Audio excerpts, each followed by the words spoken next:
Have you ever stopped to help a stranger, not knowing that moment might change your life forever?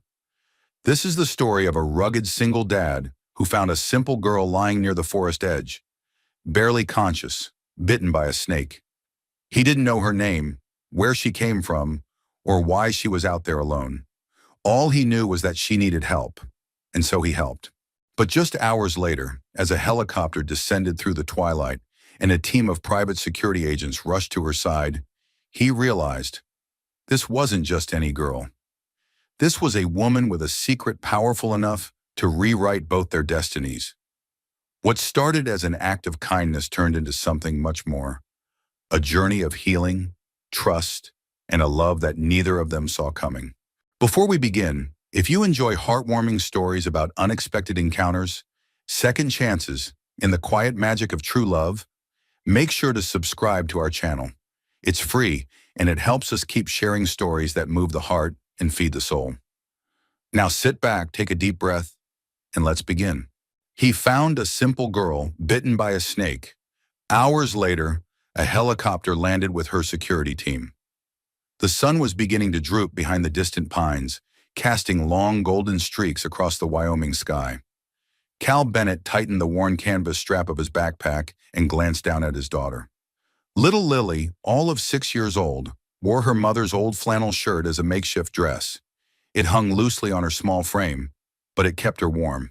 Her tiny hands were busy gathering wild blueberries into a tin pail, the sound of each berry dropping a soft metallic rhythm as they moved deeper into the forest. "Don't go too far ahead, sweetheart," Cal called gently, stepping over a fallen log. "I won't, Daddy," Lily replied, her voice bright and confident in the quiet woods. It was their Sunday tradition, a walk through the forest behind their modest cabin. They didn't need much, Cal always said. Just air that smelled like pine, a working truck, and each other. Cal wasn't always a man of simple things. Years ago, he'd worn crisp white shirts, sat in meetings about wind resistance and fuselage designs. But that life died the day Laura, his wife, did. Gone in an instant when a drunk driver took the wrong turn. Since then, the forest had become a refuge, a place where grief echoed softly but didn't scream. They were turning back toward the trail when he heard it, a sound not natural to the woods, a faint, broken moan. Cal froze. His instincts kicked in faster than thought. "Lily," he said quietly, crouching beside her, "stay here, behind this tree. I'll be right back." She nodded without a word, sensing his change in tone. The sound came again, more urgent this time. Cal moved quickly, his boots soft over pine needles, until he spotted a flash of denim near the underbrush. At first it looked like someone had just fallen asleep there. A young woman curled on her side, as if she were napping in the leaves. But her skin was pale, almost gray. Her breath came in shallow pants. One leg was bent unnaturally, and her foot was swollen, the skin around it taut and angry with color. Cal knelt beside her and pulled off his flannel overshirt. "Hey! Hey, can you hear me?" Her eyes fluttered open, soft brown eyes, confused, terrified. "Snake," she whispered. Okay, you're going to be all right," Cal said, wrapping the shirt around her lower leg in a makeshift compression. "We've got to move fast." She tried to sit up, failed. "No," Cal said firmly. "Don't move. I've got you." He glanced back toward the trail, then scooped her up in his arms. She was surprisingly light. She smelled faintly of cedar and something else, maybe jasmine. Lily was standing where he'd left her, clutching the blueberry pail. "Is she okay?" she asked, eyes wide. "She's hurt. We're going to help her." Back at the cabin, Cal laid the woman gently on the worn couch. Lily brought wet towels and a flashlight. Cal kept pressure on the wound, checked for signs of venom spreading. His hands were steady. They always were in emergencies. It was the quiet afterward he dreaded. The woman's skin was burning with fever. "Emily," she murmured, barely audible. "My name's Emily." Cal soaked a rag in cold water and pressed it to her forehead. "All right, Emily. You just hang on." He grabbed his old landline and dialed the emergency number. Static. He tried again. Still nothing. The storm clouds had rolled in fast. No bars, no satellite signal, and the town clinic was 30 miles out, on a gravel road already slick with rain. He sat beside her, watching her chest rise and fall like a fragile bird in a storm. "Who do you think she is, Daddy?" Lily asked, kneeling beside the couch. "I don't know, Lil," he replied, brushing damp hair from Emily's forehead. "But I know we were meant to find her." Outside, thunder cracked across the sky like the world itself was trying to tear open. Cal looked at the clock. She needed real medical help, and fast. Then came the sound. A low, deep thrum.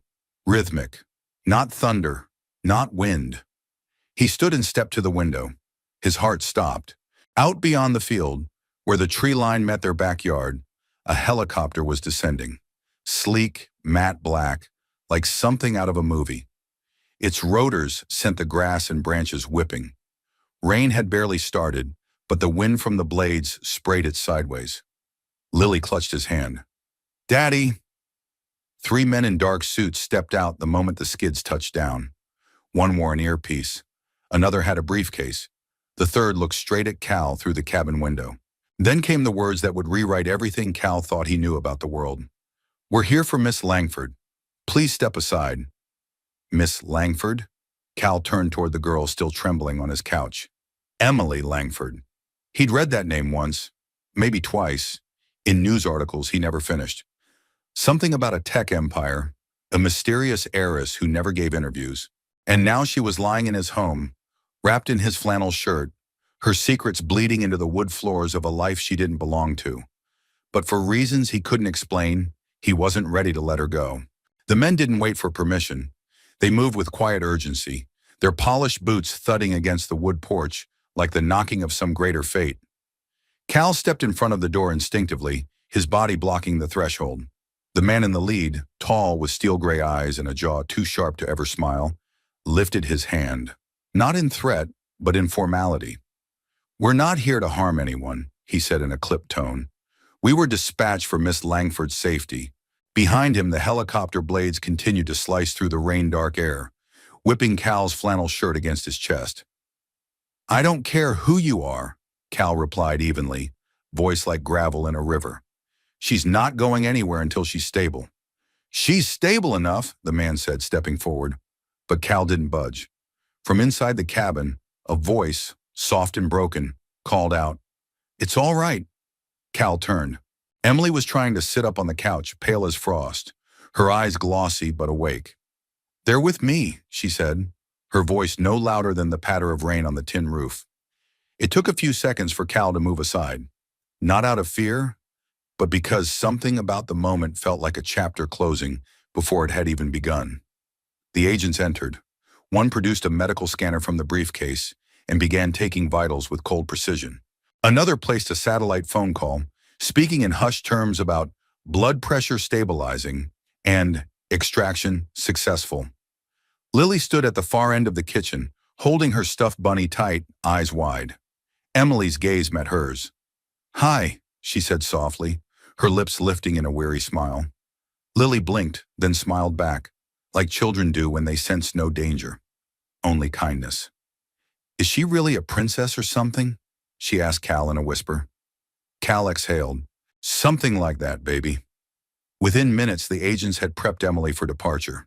She looked at Cal as they brought in a collapsible stretcher, something between apology and regret in her expression.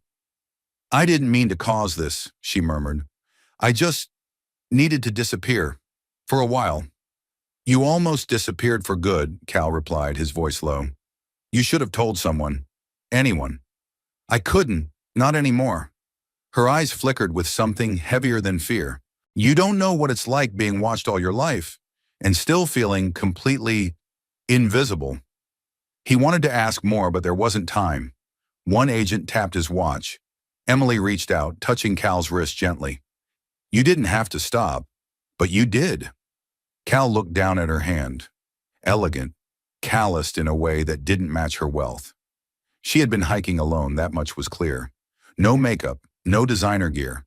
Just a simple girl, bitten by a snake and saved by a man who had nothing left to give, except kindness. "Get some rest," he said, clearing his throat. Emily hesitated. Then with a subtle shift in tone, she added, "I meant what I said. Thank you. For not asking who I was. For treating me like a person." Then she was gone. The cabin door swung shut. The rotors kicked up again, louder this time, scattering loose pine needles across the porch. Cal stepped outside with Lily in his arms, watching the helicopter lift into the storm-gray sky. Its lights flickered, then disappeared beyond the pines. Gone, like smoke through a chimney. Back inside, the silence hit harder than before. Cal sat down at the kitchen table, rubbing his temples. "Well," he muttered, "that was something." Lily, ever perceptive, crawled into his lap. "She didn't look like a billionaire." He chuckled. "What's a billionaire supposed to look like?" "Not like someone who likes pancakes and cats," Lily said matter-of-factly. Cal laughed. "Fair enough." But the truth settled in quietly after that. He'd expected a storm, a crisis, a rush of adrenaline. What he hadn't expected was the emptiness that followed, the kind that creeps into quiet places and makes itself at home. He glanced at the couch, the faint imprint of where she had lain still visible in the worn cushion. Her presence lingered like perfume, not fancy or expensive, but human, real. The next morning he tried to return to routine, fixing a carburetor, feeding the chickens, packing Lily's school lunch. But the hum of the forest felt different, like it knew something had changed. 3 days later, a package arrived. There was no return address, just a handwritten label, Cal Bennett. Inside, a leather-bound book of rare aircraft schematics, the kind collectors drooled over. Tucked inside was a simple note, penned in neat cursive, "For the man who saved more than a life. Thank you for seeing me when I couldn't see myself. E." Cal turned the card over. Nothing more. No number. No forwarding address. Just a signature that felt like a closing. Or maybe the beginning of something neither of them could name yet. The forest had never felt so still. Even the wind seemed to hold its breath in the days after Emily Langford vanished into the sky.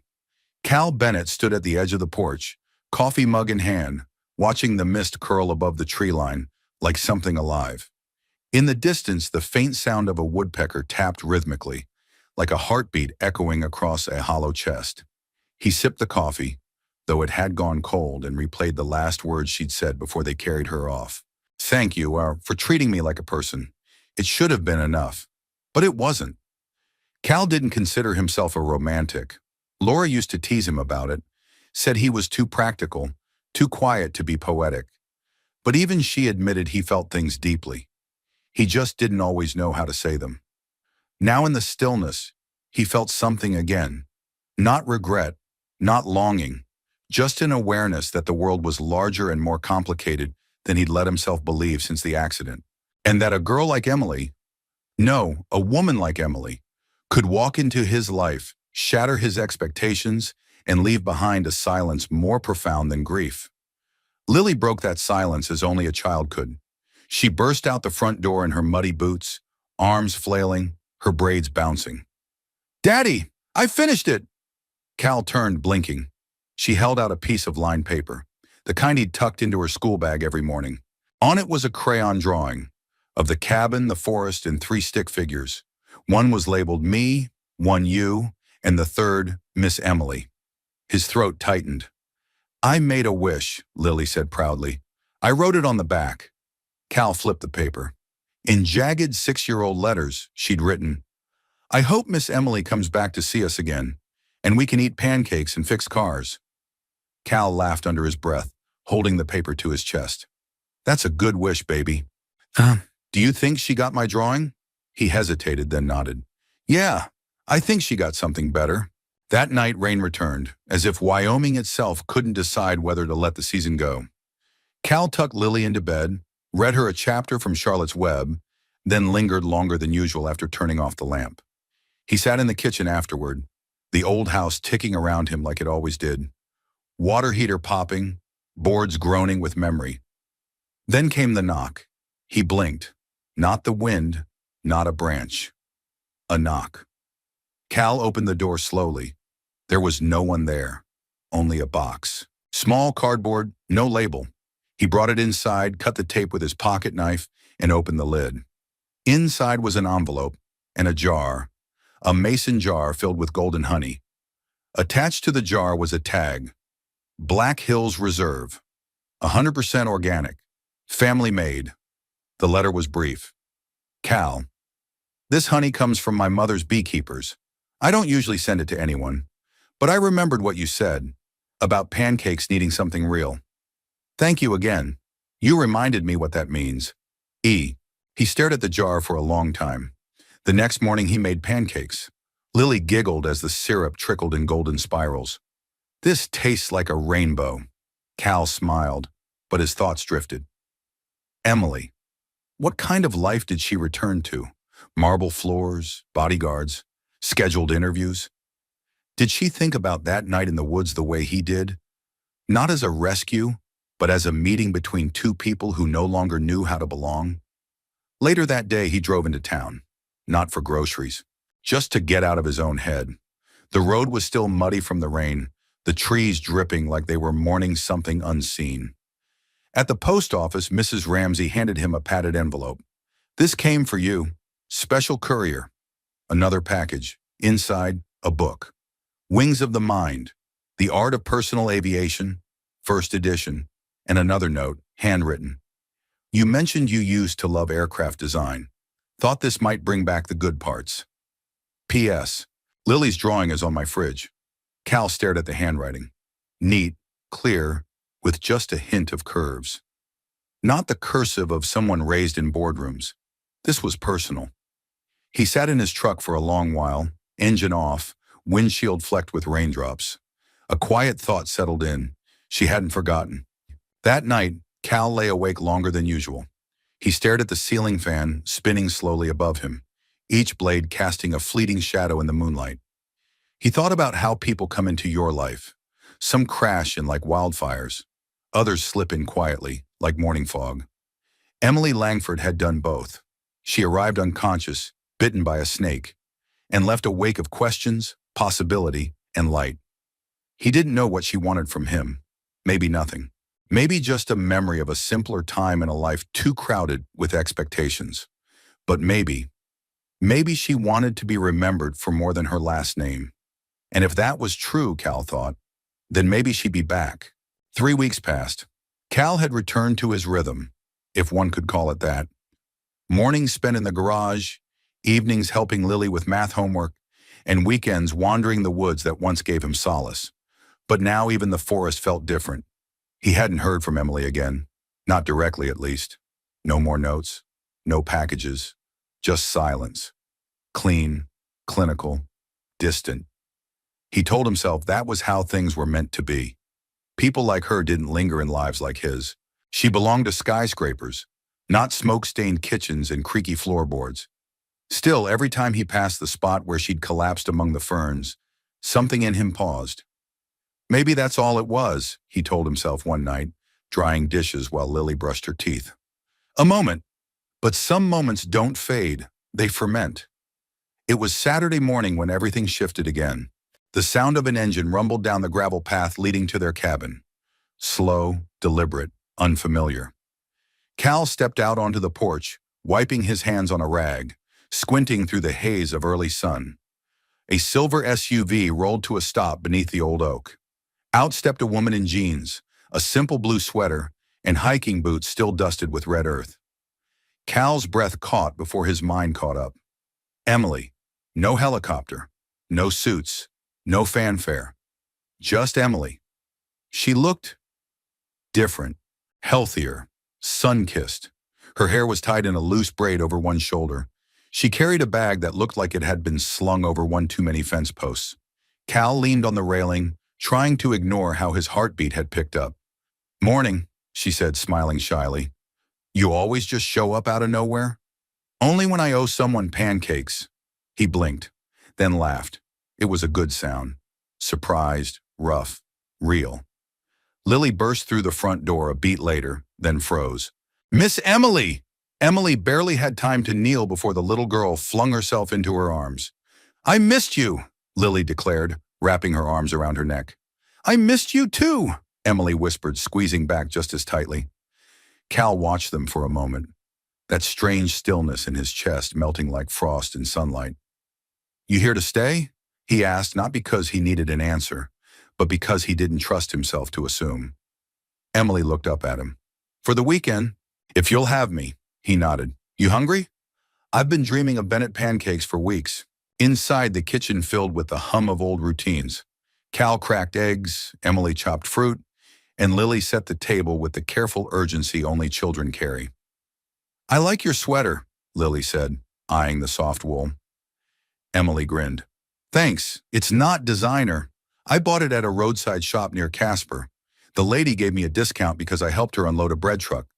Cal arched an eyebrow. Helping bread trucks now, are we? I'm trying this new thing, she said, mock serious. It's called normal human interaction. He smirked. Dangerous game. As they ate, the conversation turned casual. Weather, school, the cat that kept trying to adopt them. But under the surface, Cal felt the pulse of something unsaid. A shared understanding neither of them had voiced. A question neither dared ask.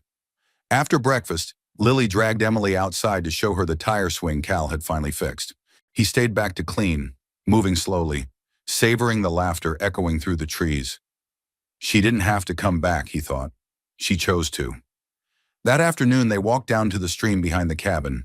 Emily took her boots off, waded in the icy water like a child, and tilted her head to the sun. This place, she said, eyes closed, feels like the world's volume is turned down. Cal skipped a rock. That's why I never left. She glanced at him. Do you ever miss it? The city, the buzz, the challenge. He shrugged. I used to think I'd build planes that touch the edge of space. Now I'm proud if I can keep a pickup from leaking oil for a month. But you chose this. I chose Lily, he said, his voice soft but certain. The rest just came with it. Emily nodded slowly. I didn't choose my life. It was chosen for me.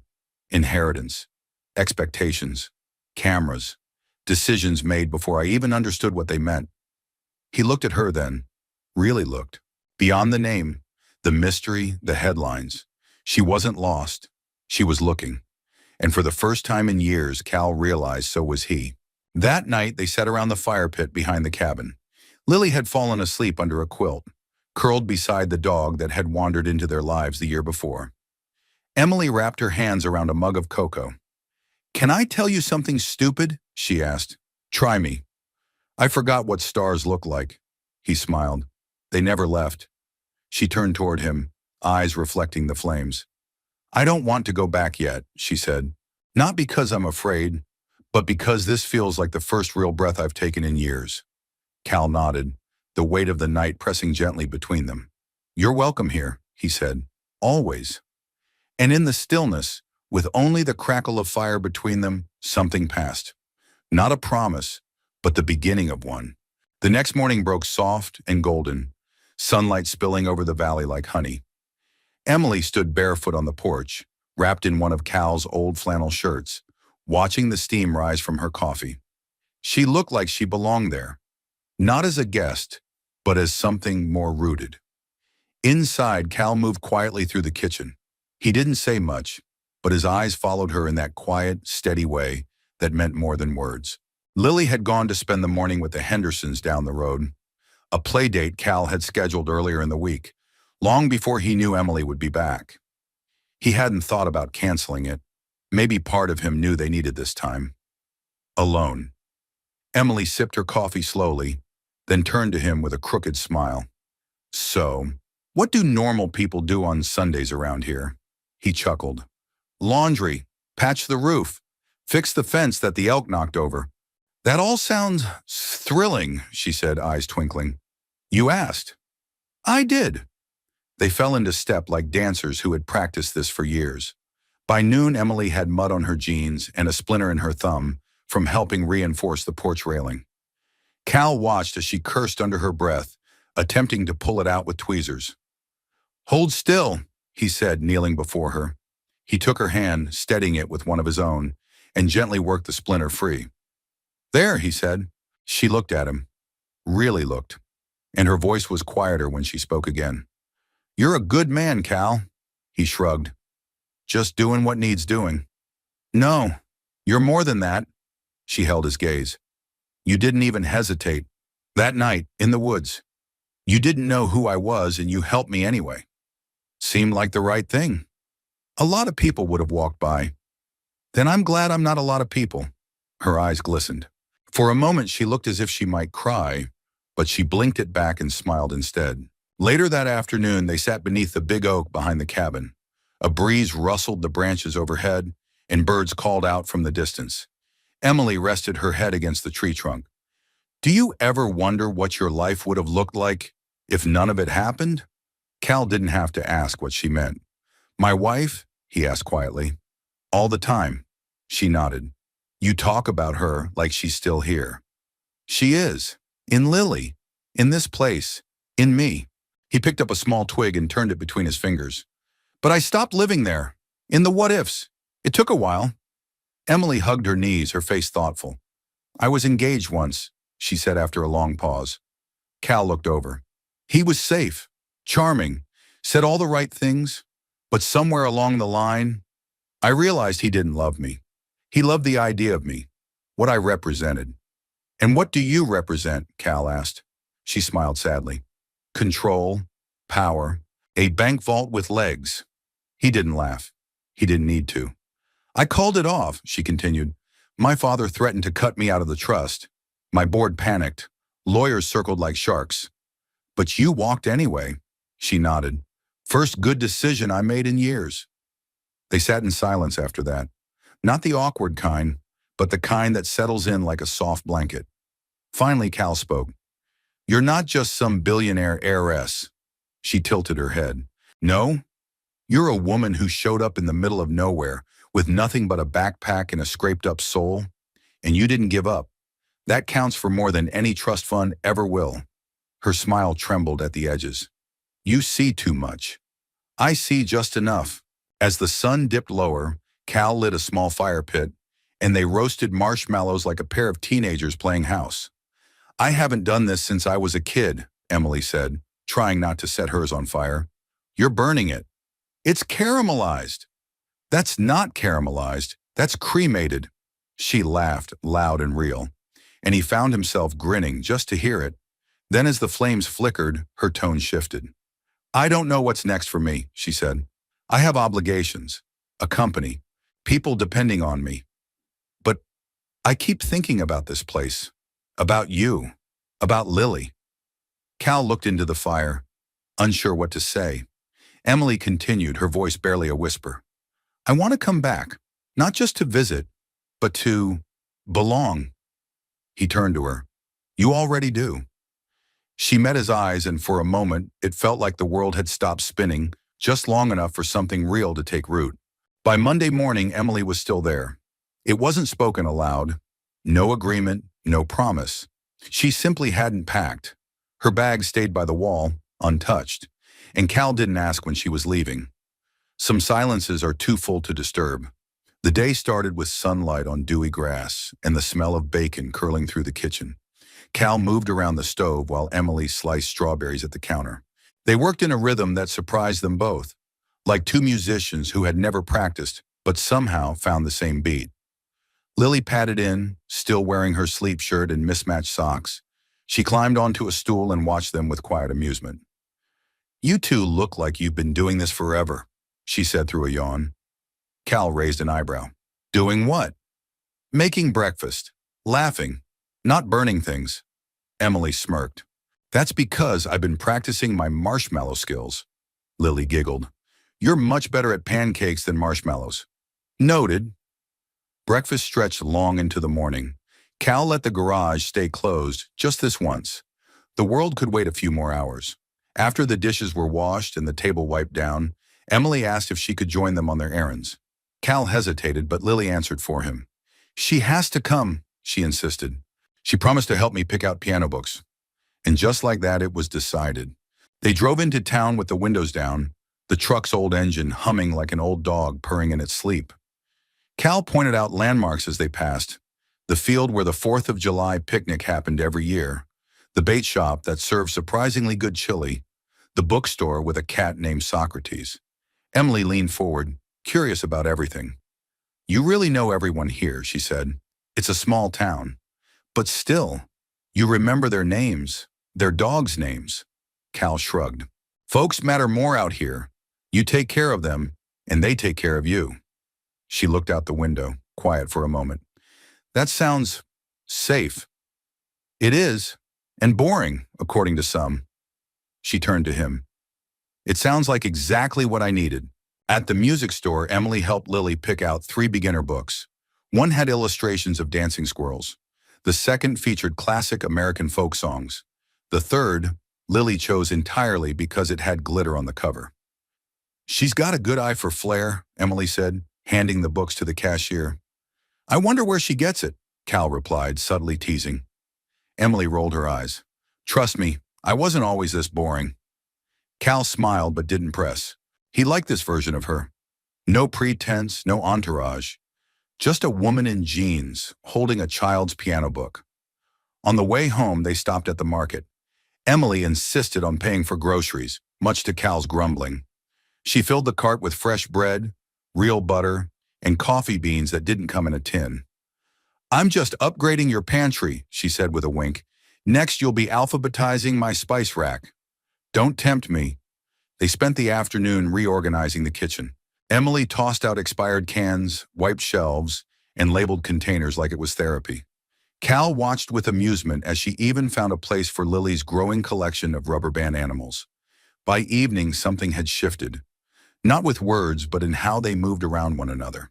There were no second guesses now. No polite hesitation. Emily laughed easier. Cal reached for things she couldn't. They were becoming something like a family. That night, after Lily had gone to bed, they sat on the porch under a sky full of stars. Emily sipped hot cider from an old mug and watched Cal as he repaired a broken lantern. You're good with your hands, she said, voice light. Comes from years of fixing things nobody else will. She hesitated, then added, I used to think fixing things meant replacing them, buying new, throwing away the old. Cal looked up. And now? I think I was wrong. He said nothing, just nodded slowly. Emily looked up at the stars. There's this pressure when you're born into money, to be brilliant, impeccable, never messy, never wrong, and somewhere in all that pretending, I forgot how to just be. You're doing fine. She turned to him. You don't know what that means to me. He stood, stepped closer, and offered her his hand. Come on. She looked confused. Where? Out there. He pointed toward the backyard. Grass is dry, moon's up. Perfect for slow dancing. So, slow dancing? You said you never got to do the normal things. She stared at him for a heartbeat, then set her mug down and placed her hand in his. Out there in the dark, with the fireflies blinking around them and the stars overhead like scattered prayers, Cal held her close. They didn't speak, didn't need to. Her head rested lightly against his chest, and he felt her exhale. Not a sigh, not relief. Something deeper, a release. In that quiet moment, there were no billionaires, no garage mechanics, no pasts to outrun or futures to predict. Just 2 people, moving slowly, in rhythm with something neither of them could name, but both of them, finally, quietly, trusted. The wind changed on a Wednesday. It had been a still, bright morning, the kind that makes you believe nothing could go wrong. Cal was under the truck in the garage, the smell of oil and steel thick in the air. Lily was at school, and Emily was sitting on the steps with a notepad in her lap, sketching what she called the world that doesn't want anything from me. She had drawn the creek, the porch swing, and a lopsided chicken with suspicious eyes. Artistic liberties, she said when Cal teased her about it. But by late afternoon, clouds had gathered over the ridge. Not storm clouds, not yet, but darker than usual. Cal noticed it first in the shift in the birdsong, then in the stillness of the trees. Emily noticed it too. She stood by the window that evening, arms crossed, as Lily played quietly with building blocks on the rug. Something feels off, she said. Cal nodded. Weather's turning. But he wasn't sure that's what it was. The knock came just after dinner. Not the familiar rhythm of neighbors or delivery drivers. It was firm, measured, official. Cal opened the door to find a man in a charcoal gray suit and polished shoes that didn't belong on Wyoming soil. Behind him, a black SUV idled near the fence. The man held out a card. Richard Langford. I'm looking for my niece. Cal's jaw tensed. He didn't take the card. "She's not here," he said flatly. Richard's smile didn't reach his eyes. "Come now, Mr. Bennett. We both know that's not true." Emily appeared behind Cal, quiet but composed. "Hello, Uncle." Richard's smile widened. "There you are. I've been looking everywhere. Your board has questions, your investors are nervous, and frankly, your absence is causing waves." Emily stepped forward. "They'll manage. I left the company in capable hands." "You left the company in chaos," he said, voice still silk but with a steel thread beneath it. "You can't just disappear because you feel overwhelmed." "I can, and I did." Cal glanced between them, the tension thickening by the second. Richard tilted his head. "You're making a mistake, Emily. This," he gestured toward the cabin, the dirt driveway, the life she'd stumbled into. "This is not who you are." Emily crossed her arms. "That's where you're wrong. This is exactly who I am, and maybe it's who I've always been." Something in Richard's expression shifted. He took a step closer. "Listen to me," he said lower now. "You're vulnerable out here. No protection, no filters. If anything happened, like someone sending people to follow me in the woods?" Emily cut in. Silence. Richard straightened. "You're emotional. You've always been impulsive, and it's never served you well." Cal stepped forward, now fully between them. "I think it's time you left." Richard looked at him, really looked, like a man trying to place a name to a threat he hadn't expected. "You think this is going to end well?" he said. "This little fantasy?" Cal didn't flinch. "She's not a fantasy. She's a person, and you don't get to talk to her like she's your asset." Richard's smile finally cracked. It wasn't anger. It was calculation. "I'll be in touch," he said, "but don't wait too long to come back to the real world, Emily. You can't hide forever." With that, he turned and walked back to the SUV, disappearing into the darkening trees like a wolf in a suit. That night, Emily didn't say much. She sat on the porch after Lily had gone to bed, legs curled under her, staring at the stars that now felt a little farther away. Cal brought her a cup of tea and sat beside her. "I'm sorry," she said after a long pause. "For what?" "For dragging all this here, for thinking I could outrun it." "You didn't drag anything. It found you." She looked down at her hands. "He's right about one thing. I did leave a mess. People depending on me, a company in flux, and me out here pretending like the world can wait." "You weren't pretending," Cal said. "You were healing." "I don't know if I can do both." He leaned back against the railing. "Maybe you're not supposed to do it alone." She turned to him, eyes soft but uncertain. "You think I can fix this?" "I think you're stronger than you believe." She smiled faintly. "You always say the right thing." "I don't try to. I just say what's true." She looked at him for a long time. "I'm scared." "Good," he said. "It means you're not numb anymore." She reached for his hand and he let her take it. There were no promises, no declarations. But in the face of everything that tried to pull them apart, they stayed still. And sometimes stillness is the bravest act of all. The storm rolled in before dawn. Not a thunderstorm, not the kind that howls and cracks the sky in half, but a quiet, steady downpour that soaked the earth like sorrow settling into the bones. Cal stood by the kitchen window, a mug cooling in his hands, watching the mist blur the trees. Behind him, the cabin was too quiet. Even Lily, usually the first to bounce down the stairs in mismatched socks, stayed in bed. Maybe she sensed it too. The shift. The ache that lingers in the walls before something breaks. Emily hadn't slept much. Cal had heard her pacing in the loft, soft footfalls above his head like a clock ticking louder with every hour. He didn't blame her. He couldn't sleep either. By mid-morning, she came down the stairs. She wore the same blue sweater from the day before, her braid a little looser, her eyes ringed with fatigue but clear. Heartbreakingly clear. "Can we talk?" she asked. Cal nodded, setting the mug aside. "Of course." They sat at the table across from each other like strangers at a crossroads. "I have to go back," she said. He didn't flinch, didn't blink. He'd known it, felt it coming like the change in the wind. "When?" he asked. "Today," she replied. Richard left a message. "He's called an emergency board meeting. If I'm not there, he'll move to have me removed permanently." Cal nodded slowly. And you believe he'll succeed? Yes. She paused. He's been building a case behind my back. The longer I stay here, the more control I lose.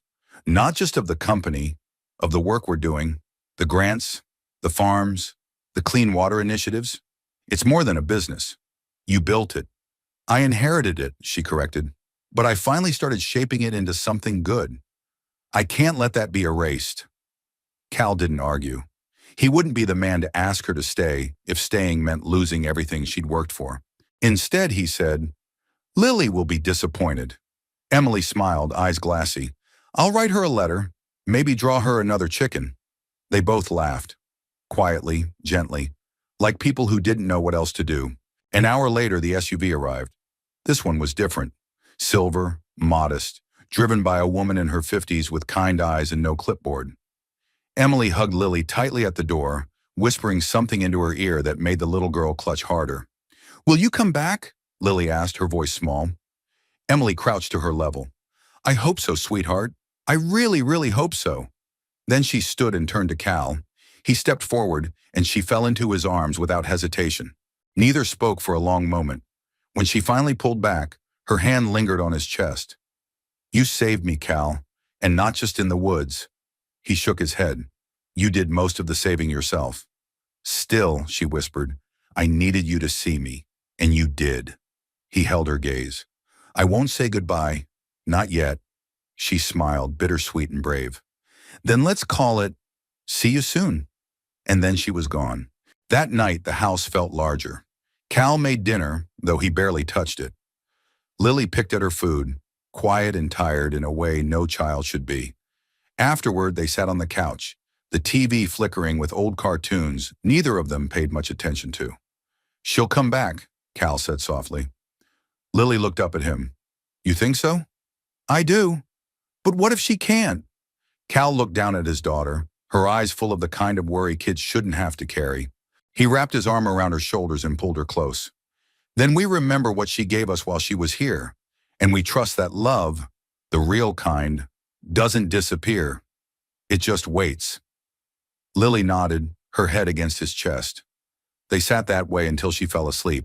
Later, after carrying Lily to bed, Cal stepped out onto the porch. The rain had stopped, but the air still hung heavy, thick with the scent of wet pine and something more elusive, the ghost of something beautiful just out of reach. He looked up at the stars. Some were dim, some were brilliant, but all of them were still there. The days blurred. Cal returned to his routine, garage repairs, school pickups, evening walks with Lily. But everything moved a little slower, not because he was lost, but because something was missing. Or rather, someone. The cabin held her absence like a breath held too long. Her coffee mug sat untouched on the counter. The piano book she bought for Lily leaned in the corner like forgotten letters. And the note she left, a short, handwritten message tucked beneath Lily's pillow, had become a bedtime tradition. Lily asked Cal to read it every night before sleep. Dear Lily, thank you for teaching me how to play. I'll never forget your sparkle.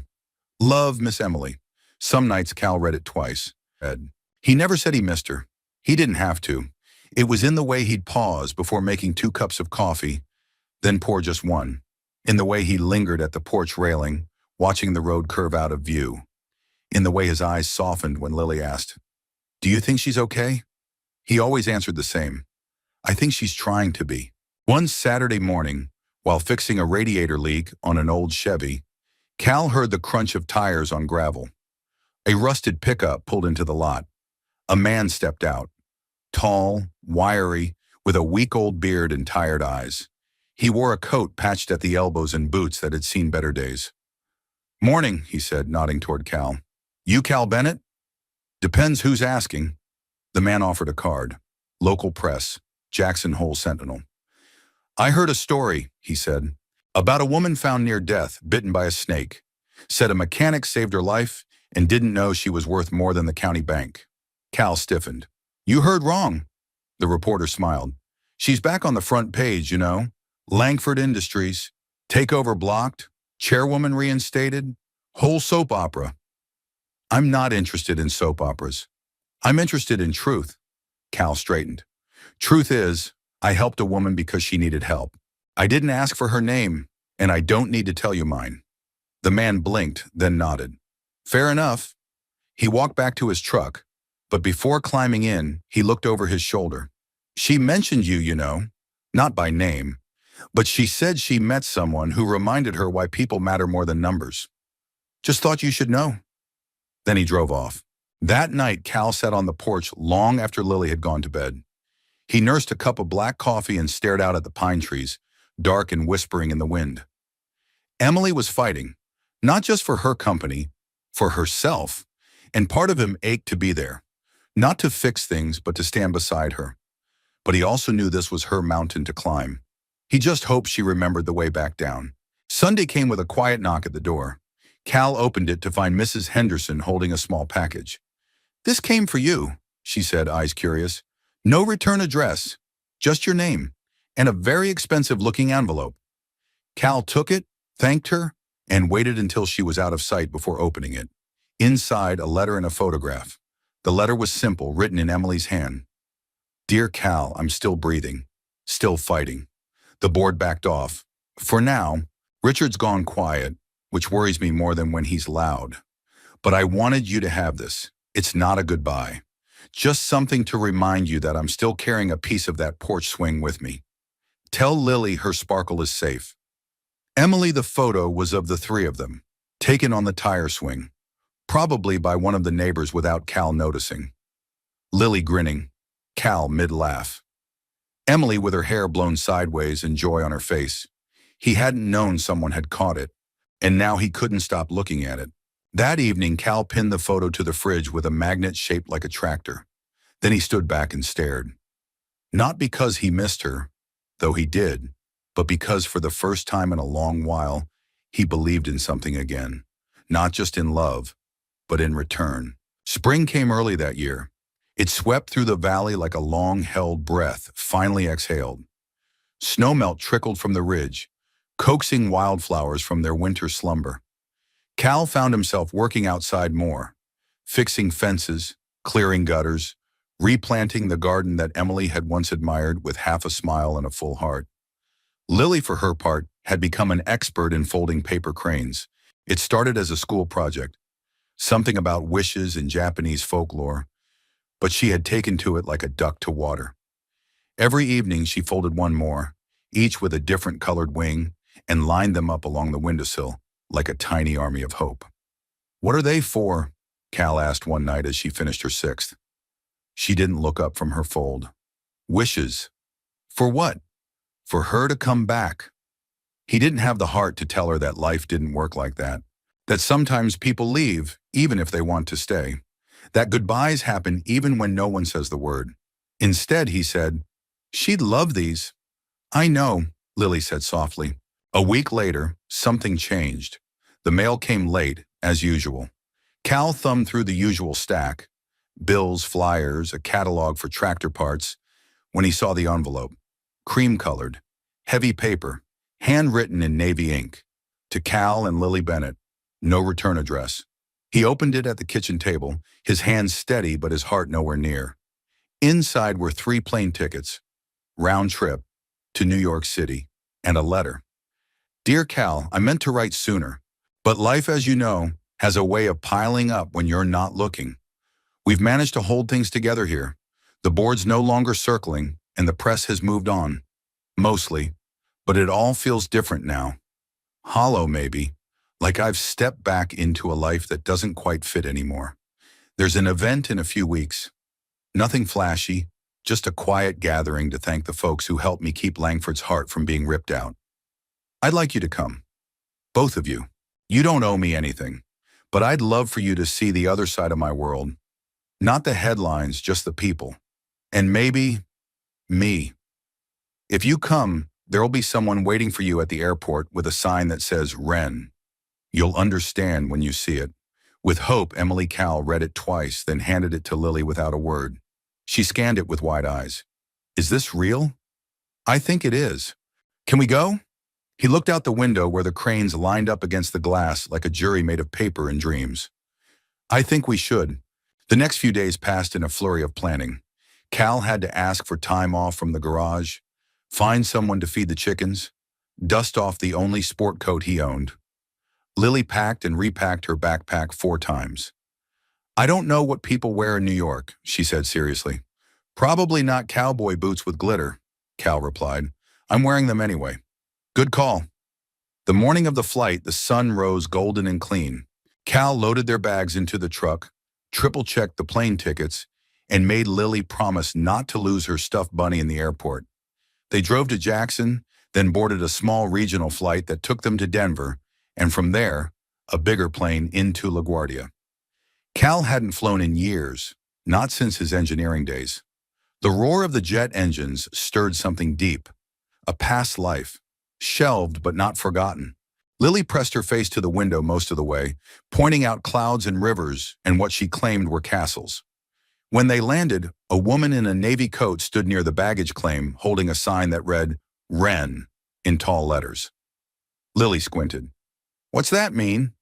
"It's a bird," Cal said. "Tiny but loud." The woman smiled as they approached. "Mr. Bennett? Miss Lily? That's us. Miss Langford asked me to bring you straight to the house. She's been counting the hours." Lily beamed. Cal tried to pretend his heart wasn't racing. They rode through the city in a black SUV, Cal watching the skyline rise like something out of a memory. Lily gawked at the billboards, the taxis, the sheer scale of it all. "Do you think she lives in one of those buildings?" she asked. "I don't know," Cal said, "but I'm guessing we're not headed to a cabin." When they turned onto a quiet street lined with cherry blossoms, Cal felt the breath catch in his throat. At the end of the drive stood a townhouse, elegant but unassuming, ivy creeping up the side, windows glowing warmly in the dusk. The SUV stopped. The driver stepped out, opened the door. Lily jumped down, clutching her stuffed bunny, and Cal followed, slower. The front door opened before they could knock, and there she was, Emily. In jeans and a soft sweater, barefoot, hair loose around her shoulders, her eyes bright and full of something that made Cal feel like the earth had tilted just slightly toward right again. "Hey," she said, smiling. "Hey," he answered. Lily didn't hesitate. She ran forward and wrapped her arms around Emily's waist. Emily laughed, then looked up. At Cal. "I hoped you'd come." "I think I always was," he said. The next morning, the city woke before the sun. Cal hadn't slept much. The townhouse guest room was comfortable, even elegant, but everything felt just slightly out of place. The soft sheets, the tall ceilings, the faint hum of the city that never really fell silent. He sat by the window with a cup of dark roast Emily had made herself, staring at the skyline. It was beautiful in a way he had forgotten. Sharp, fast, alive. But his thoughts kept drifting backward, to pine trees and pancake mornings. To home. Emily knocked gently on the door just after sunrise. "Dress nice," she said with a soft smile. "Not suit and tie. Just today matters." Cal nodded. He didn't ask questions.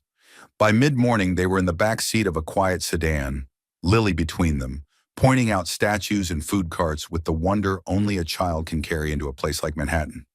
"You nervous?" Cal asked Emily as they pulled up to the curb. "Terrified," she said, "but I've got backup." The building was tall, but not a skyscraper. Langford Holdings headquarters didn't tower over the skyline. It blended into it, tastefully understated, like someone who knew they didn't have to shout to be heard. The lobby was a vast stretch of marble and glass, sunlight pouring through the high windows. But it wasn't cold. It was filled with plants, real ones, not just for decoration, but for air, for presence. And along one wall, there was a mural in soft watercolor tones. It was a painting of soil. Emily caught Cal looking at it. "My grandfather believed business should grow things," she said, "not just profits." We kept that part. She led them past polished elevators and curious glances. Cal noticed that no one stared too long. They all recognized her. But more than that, they respected her. Not one bowed or gushed. They nodded and moved on. That said more than any press release ever could. The event was small, as promised. Not a gala, a gathering. 50 or 60 people stood in a glass-walled atrium on the top floor, mingling with coffee and soft music playing on a piano somewhere in the corner. There were engineers, farmers, philanthropists, A woman in a grease-stained jumpsuit who looked more at home under a tractor than at a podium. Emily walked among them like she was returning to a garden she'd planted but hadn't seen bloom. She introduced Cal and Lily to everyone, not as guests but as family. "This is Cal," she said again and again. "He reminded me why this work matters." Each time, Cal felt both humbled and strangely at peace. It wasn't flattery. It wasn't show. It was gratitude. Later, when most of the crowd had filtered out, Emily stood at the center of the atrium. Sunlight spilled through the windows, casting soft halos around her. "I want to show you something," she said to Cal and Lily. She led them into a side hallway, down a quiet corridor, and into a private room. It looked more like a library than an office. Walls of books, framed photographs, a small upright piano in the corner. On the far wall hung 3 photographs, mounted side by side in simple wood frames. Cal stepped closer. The first was a field, bare, sun-baked, cracking under drought. The second was the same land, green and alive, rows of crops bending in the wind. The third was a photo of the porch of his cabin, where Lily and Emily had once roasted marshmallows under a blanket of stars. "You hung that?" he asked, voice low. Emily nodded. "I wanted to remember what it felt like to breathe again." She stepped closer, her voice softening. "I've spent most of my life trying to prove I belonged in boardrooms and balance sheets, but none of that ever made me feel seen. Not really, not until you." Cal turned to face her, and for the first time, he saw her not as the girl he saved or the woman he'd come to love, but as both. As someone who had carried a weight he couldn't imagine, and still found the courage to kneel beside a tire swing and love a child that wasn't hers. She reached into her pocket and pulled out a small, simple object. A key. "I bought a place," she said. "Not in New York, not in LA, just outside Jackson, near the ridge." Cal stared at it. "It's not a mansion," she added quickly. "Just a house, with enough space for chickens, and maybe a tire swing, if you still want one." He said nothing, just looked at her. At the key. At the woman who had found her way back. Not because he asked, but because she chose to. And sometimes love doesn't need grand gestures. Sometimes it just needs a door left open. The sky above Wyoming opened wide, blue and unbothered, as the truck crested the final ridge. Emily rolled the window halfway down, letting the mountain air sweep into her lungs. It smelled like pine and open earth, like something she'd once forgotten, but had never stopped needing. Lily, in the back seat, clutched her stuffed bunny and hummed a tune she'd picked up somewhere between New York and home. She had drawn a new picture on the flight. 3 stick figures again, but this time beneath a roof with smoke curling from the chimney. One word scrawled at the top. "Us." Cal glanced over at Emily. "Still sure about this?" She smiled, one hand resting on the key in her lap. Never been more. The house wasn't anything grand. A simple A-frame tucked against a stand of pines just off the same gravel road that once led Emily out of danger and into something bigger than safety. The lawn was uneven, the paint a little faded, but the porch swing creaked in the breeze, and the front steps welcomed them like old friends. Emily stepped out of the truck and stood in the yard, taking it in. "I still don't know how to plant tomatoes," she said. "We'll learn together," Cal replied. Inside, the air smelled of fresh wood and soap. Emily had hired locals to furnish it simply. A kitchen table built by hand, bookshelves made of reclaimed barn boards, and a fireplace already stacked with wood. On the mantel, a photo had been framed, the 3 of them on the tire swing. It felt less like decoration and more like intention. They spent the afternoon unpacking. Cal fixed the hinge on a kitchen cabinet. Emily folded blankets. Lily arranged her paper cranes along the windowsill, this time in the order of a rainbow. At sunset, they sat on the porch. Lily curled up on the swing between them, wrapped in a quilt. Emily rested her head on Cal's shoulder. "I used to think love was supposed to be loud," she said. "Big, like fireworks or movie endings." He looked out at the horizon where the sun tucked behind the hills. "Turns out it's quieter. It's steady. It's enough," he said. She nodded.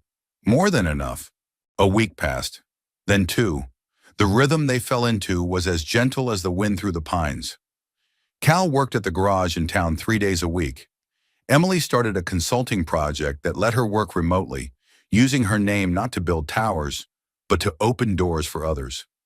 Lily started school and made fast friends. Kids who didn't care who Emily Langford was, only that she baked good cookies and knew how to braid hair. On the first weekend of fall, they threw a cookout. Neighbors came, the Hendersons, a retired vet from the valley, a mother and son with a goat named Elvis. They brought pies and folding chairs and stories. Emily laughed until her sides ached. She forgot to check her phone all day. Later that night, after the dishes were washed and the last firefly blinked away, Cal took her hand. "You built a life," he said. She squeezed back. "No, we did." Winter came slowly that year. Snow dusted the ground like sugar. The mornings grew quiet and soft. On Christmas Eve, they stayed in. No glitter, no grand plans. Just cocoa and music and a fire. Lily insisted they each hang one wish on the tree. Cal's was simple. Let it last. Emily's was folded small. Let them always know I chose them. And Lily's, written in crayon and glitter pen, said, "No more leaving." They sat together, arms linked, the firelight painting them gold. No one said it out loud, but they all knew this was home. Sometime after midnight, Cal stepped out onto the porch alone. The stars were clear and endless. The porch light glowed behind him, casting long shadows across the snow. Emily came out a minute later, her coat wrapped tight. She slipped her arm through his. "Still afraid I'll disappear?" she asked. He looked at her, eyes soft. "Not anymore." They stood in the silence, in the cold that no longer felt empty. And in that moment, with her head on his shoulder and her hand in his, Cal understood something that had taken him years to learn. Love doesn't always arrive with fanfare. Sometimes it finds you on a forest path. Sometimes it stays in a flannel shirt in a quiet kitchen. And sometimes it walks back through your door because you left the porch light on. If you've made it this far, thank you, truly, for spending your time with this story. We'd love to know, where are you watching from? Let us know in the comments. We're always amazed to see how far these stories travel and how they connect hearts across the world. If this story touched you, inspired you, or simply gave you a moment of peace today, consider subscribing to the channel. It's completely free, and it helps us bring you more heartfelt tales about love, kindness, and the miracles hidden in everyday life. From our little corner of the world to yours, thank you for watching, and we'll see you in the next story.